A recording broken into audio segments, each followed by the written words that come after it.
Welcome back, everyone. I'm Jordan Giesige, and this is The Limiting Factor. Tesla's Megapack business for grid-scale battery energy storage more than doubled in 2023, and much more growth is expected in the coming years thanks to expansions already underway in Lathrop, California, and Shanghai. This raises the question, how big could the Megapack business get and by when? To answer that question, today I'll walk you through my assumptions on how the adoption of battery energy storage will evolve between now and 2050, the potential market size of each phase, and how much of that storage market Tesla could ultimately take. Before we begin, a special thanks to my Patreon supporters, YouTube members, and Twitter subscribers, as well as Rebellionaire.com. They specialize in helping investors manage concentrated positions. Rebellionaire can help with covered calls, risk management, and creating a money master plan from your financial first principles. First, note that the forecasts I create in this video should be considered back-of-the-napkin estimates.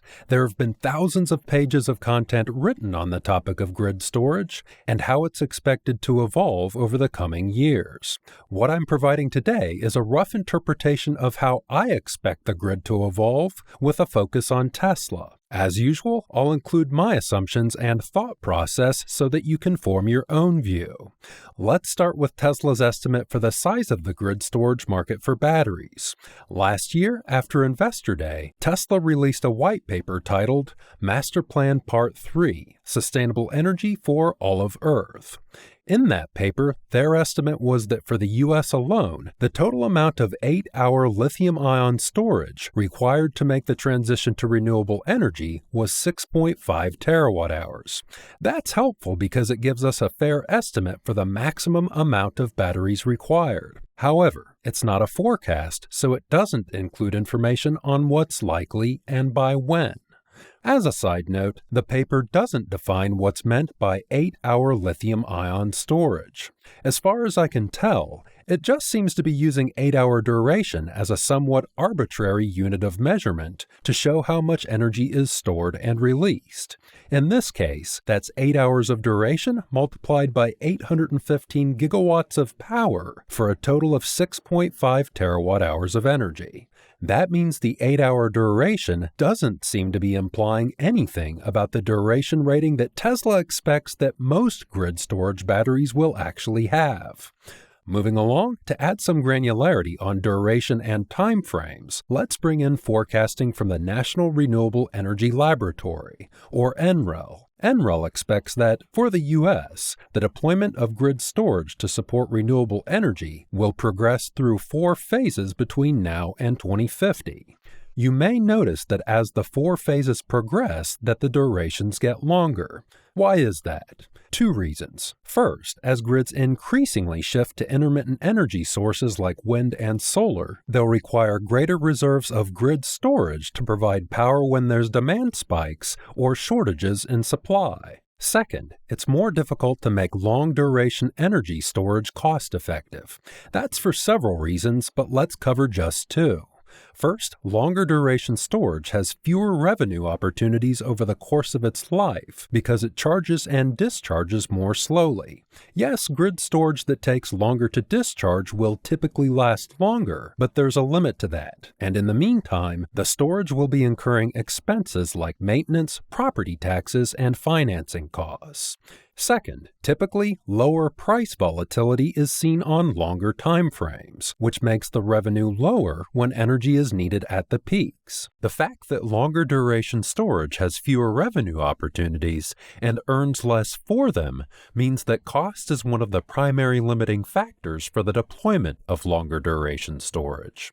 However, the cost of energy storage is continually getting cheaper thanks to economies of scale and technology improvements, so we'll gradually see more and longer duration energy storage projects deployed over time. Although NREL's 4 phases do provide more granularity than Tesla's monolithic 6.5 terawatt-hour estimate, they still don't provide specific years for when they expect the phases to occur. They don't specify the types of technologies that will be used for grid storage, and they measure the capacity in terms of gigawatts of power and don't provide a figure for gigawatt-hours of energy. all of which is important if we want to combine NREL and Tesla's estimate to create a forecast. With that in mind, let's trim the information out of the NREL table that we don't need, and then fill in the blanks. The first line of the NREL table includes capacity from before 2010 from pumped hydro. I'll delete that line because it's capacity that's already installed. The last line of the NREL table focuses on multi-day to seasonal capacity. Tesla's model assumes that seasonal energy storage will be handled by hydrogen, and I agree with that assessment. In the book Monetizing Energy Storage by Ian Stoffel and Oliver Schmidt, they show that by 2040, grid storage durations of 16 hours or less will be dominated by lithium-ion batteries, and storage durations of 16 hours or more will be dominated by hydrogen.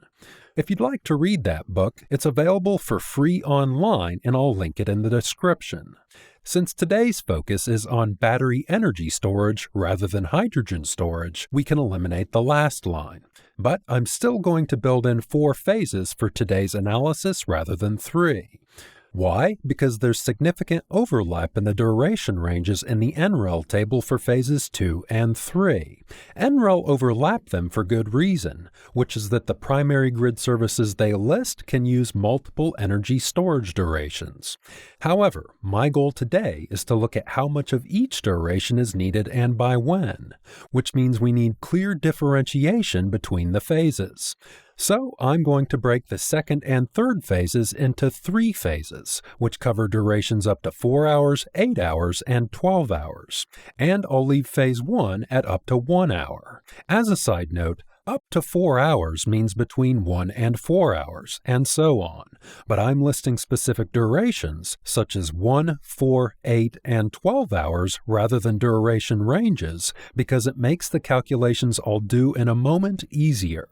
Next, let's add some labels to each phase to provide a better understanding of the type of grid services each phase will focus on. Note that I'm just listing a primary grid service as a point of reference. The storage deployed in each phase could all be used in around a dozen different grid services. Phase 1 is labeled operating reserves for services like frequency regulation to stabilize the grid. Phase 2 is labeled peaking capacity that can be used to replace gas-powered peaker plants. Phase 3 is labeled time shifting that can be used to smooth the load over a 24-hour period. Lastly, I've labeled Phase 4 as renewables firming, which refers to the deeper reserves that I expect to be required to transition the grid to renewable energy. As for the development years, in my view, longer duration storage options will start being adopted as soon as the price is low enough to spur demand. And the lower the price, the quicker the adoption and the greater the demand. So beside the year column, I've added a column for dollars per kilowatt hour. A rough guess for when the price of battery cells reached the point where 4-hour grid storage with batteries became commercially viable was when the industry average cell prices reached $120 per kilowatt hour in 2020. Note that doesn't include the total installation cost. That is, I'm assuming that the total cost of storage roughly scales with the cost of the battery cells, which are the dominant cost in a battery energy storage project. From that $120 per kilowatt hour figure for 4-hour duration, interestingly, we can get a rough idea of when 8 and 12-hour duration will start becoming commercially viable. 8-hour storage will have half the revenue opportunities in a given time frame, and 12-hour duration will have roughly 1/3 the revenue opportunities. That means the cells for 8 and 12-hour storage will need to cost half to 1/3 $120 per kilowatt hour, or $60 and $40 per kilowatt hour. Energy storage of less than 1 hour actually has different economics and is often sold by power capacity rather than energy capacity. But to keep things simple, I quadrupled the cell price for 4-hour storage to arrive at the $480 per kilowatt hour for the Phase 1 operating reserves. That threshold was crossed somewhere between 2013 and 2015. Again, these are very rough estimates, but they provide a quick and easy way to guess when a specific battery energy storage duration became viable or will become viable.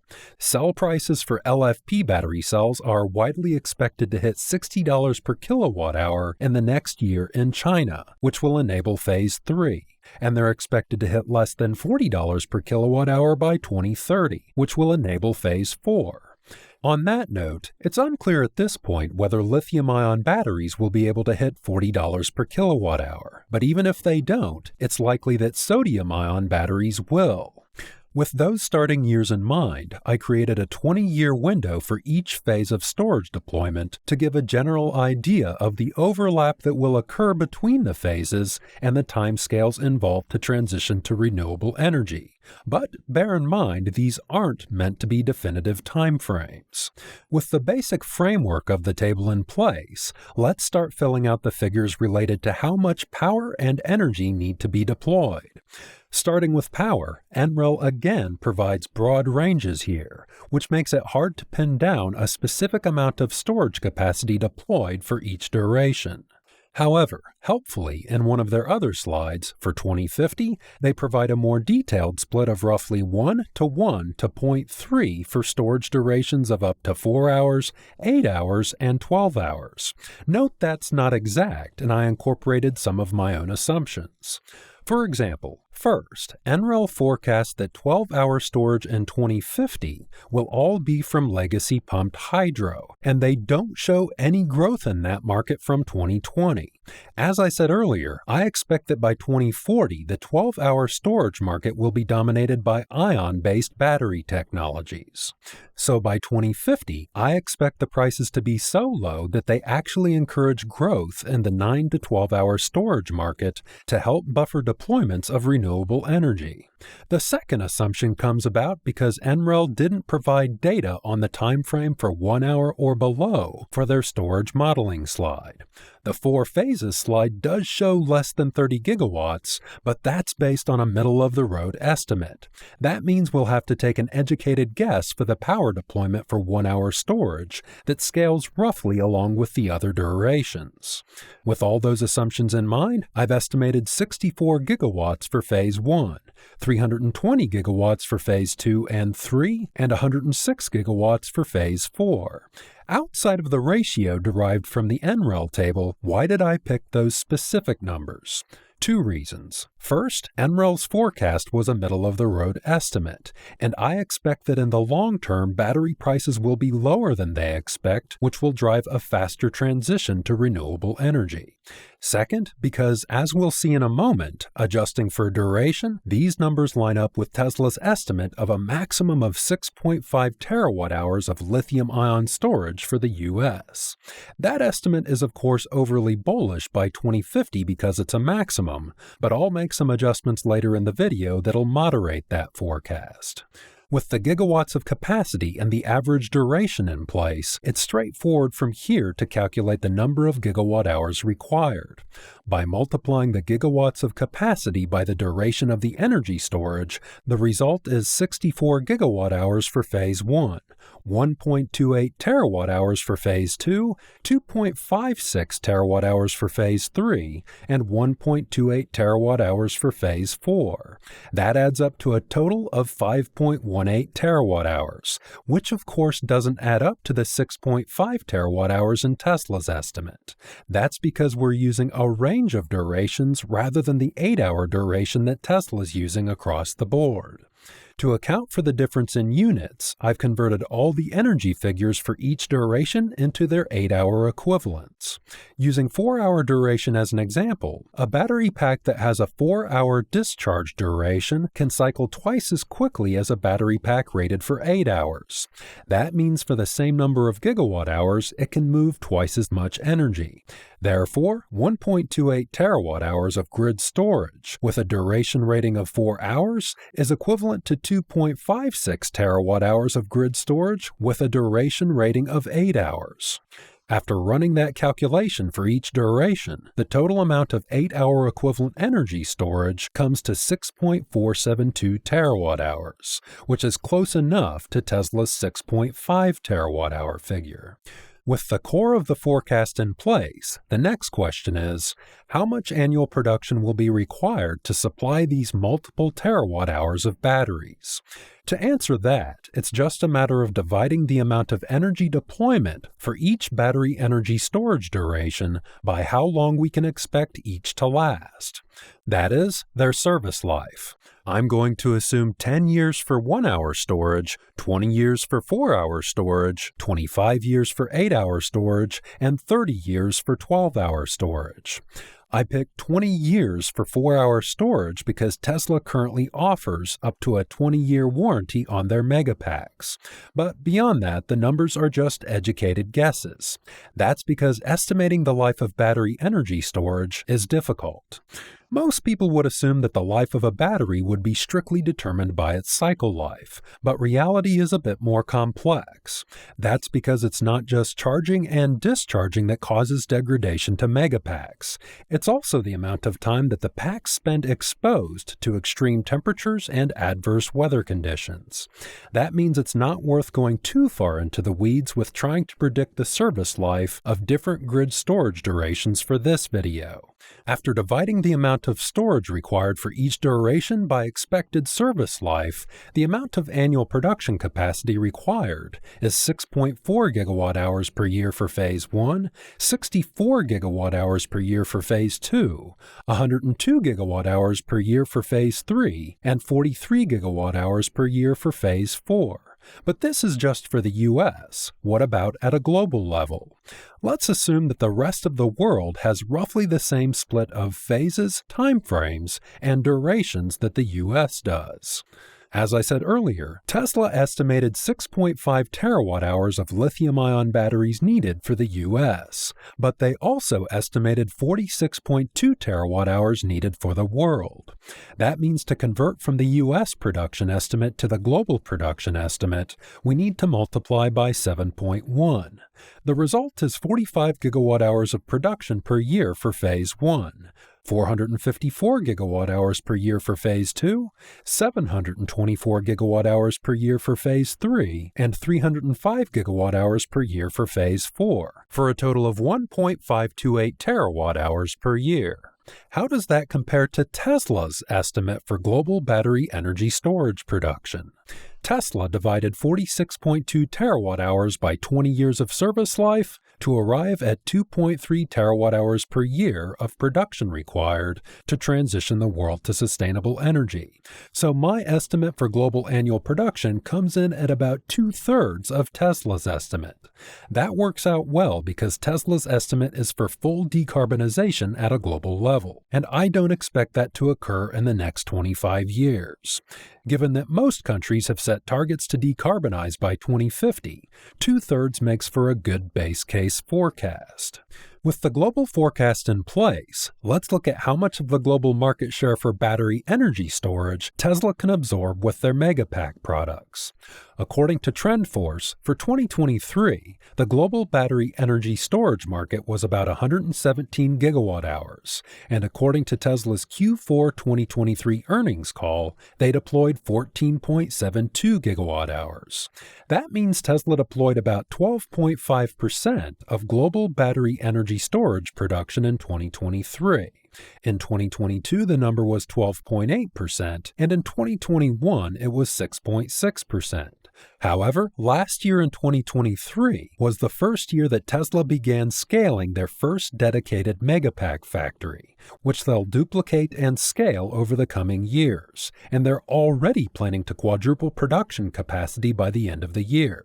With that in mind, I expect Tesla to take at least 15% of the global battery energy storage market over the coming 10 to 20 years. What about a more bullish case? To work that out, it becomes more speculative. Let's walk through the methodology I used.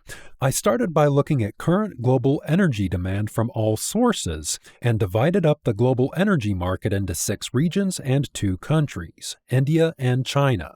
In the second column, I entered the share of the global energy market that each region or country represents. months.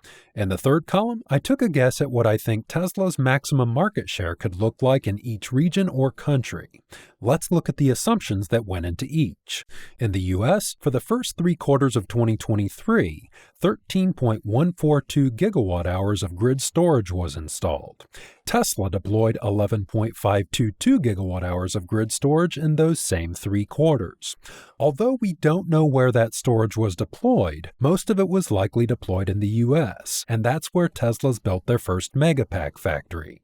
That is, Tesla currently dominates the battery energy storage market in the US, and that looks unlikely to change. So my assumption is that Tesla's maximum potential market share in North America over time could be as high as 75%. As for South America and Europe, they're the regions that are the nearest to the US both geographically and geopolitically. But there will likely be some competition from China and local production, so I assumed a maximum of 50% market share. China has a strong and highly competitive local manufacturing base. But Tesla has a good relationship with China, and they've already started working on their first Megapack factory there, so I assumed a 25% market share. The Asia-Pacific, in which I've included countries like Japan, Korea, Indonesia, and Australia, have a good relationship with the US, but they'll likely also have local battery production along with imports from China. So I'd be surprised if Tesla gets more than 25% of the market there as well. India's a big question mark because it's doing its best to build a domestic manufacturing base. So Tesla's growth in India depends on what kind of agreement Tesla and India can come to for imports and manufacturing.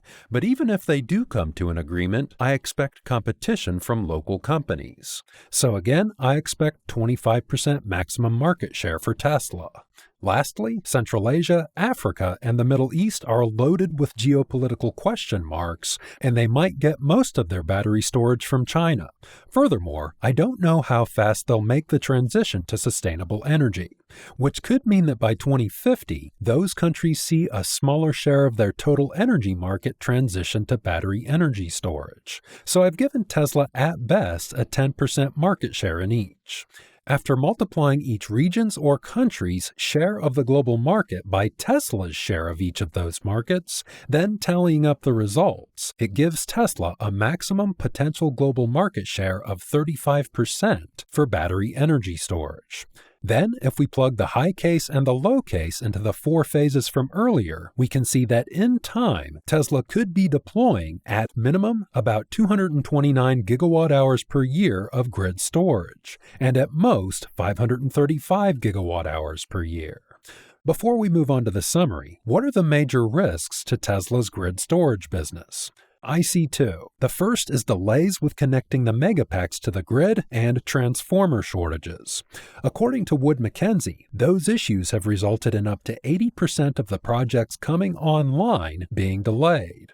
I'm not sure how solvable those 2 issues are and whether they're trending towards better or worse. It's potentially a good topic for the next video of the grid storage series. The second risk is battery supply. Currently, the best cell chemistry and form factor for grid storage is prismatic LFP battery cells, and Tesla's wholly dependent on that chemistry and form factor from companies like CATL. That's a strategic risk that may hold back their growth potential. Yes, there are rumors that Tesla's building their own prismatic LFP battery cell production in Nevada with spare equipment from CATL. But even if that's the case, it's going to take years to hit meaningful scale. The same is true for the 4680, which so far is only using a nickel chemistry, and a form factor which may or may not be suited to grid storage and is still struggling to ramp. In summary, let's answer the question in the title of the video. How many Megapack factories will Tesla build? Based on all the assumptions I shared today, if each Megapack factory continues to be 40 gigawatt hours, like the template factory in Lathrop, and Tesla needs to deploy 229 to 535 gigawatt hours per year, in the next 5 to 10 years, we'll see a minimum of about 6 and a maximum of 13 Megapack factories. For some perspective, Tesla is currently using about 150 gigawatt hours of cells per year for all their products. So, as long as as the grid storage products have a similar profit margin to what Tesla's earning on average for their products today. Over the next 5 to 10 years, there's a potential for Tesla to increase their market cap by 350% from just grid storage hardware. Note that doesn't include the profit Tesla could make by using their Megapack hardware to build a business around selling power into the grid, which is another profit center altogether. As a final note, I've made a few bonus slides based on the 4 phases of energy deployment and global regional demand to take guesses as to where and when Tesla will deploy Megapack factories for the 15 or 35% market share scenarios. Bear in mind this is highly speculative because one of the most difficult things to predict is exactly when and where Tesla will build a new factory or new product. This first slide shows all the information on one page, with the number of factories and the years. The next slide shows the 15% case on a year-by-year basis. The last slide shows the 35% case on a year-by-year basis.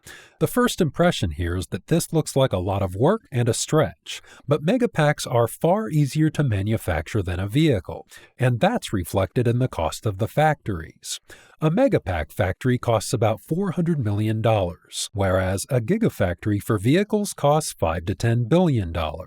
That means that for even the high case of 35% of the global market share, where Tesla would need to build 13 Megapack factories in the next decade, the total investment is only equal to 1 Gigafactory. And Tesla's built 3 Gigafactories over the past 5 years alone in Berlin, Shanghai, and Texas, so 13 Megafactories in the next 10 years isn't a stretch. If you enjoyed this video, please consider supporting the channel by using the links in the description. Also, consider following me on X. I often use X as a testbed for sharing ideas, and X subscribers like my Patreon supporters generally get access to my videos a week early. On that note, a special thanks to my YouTube members, X subscribers, and all the other patrons listed in the credits. I appreciate all of your support, and thanks for tuning in.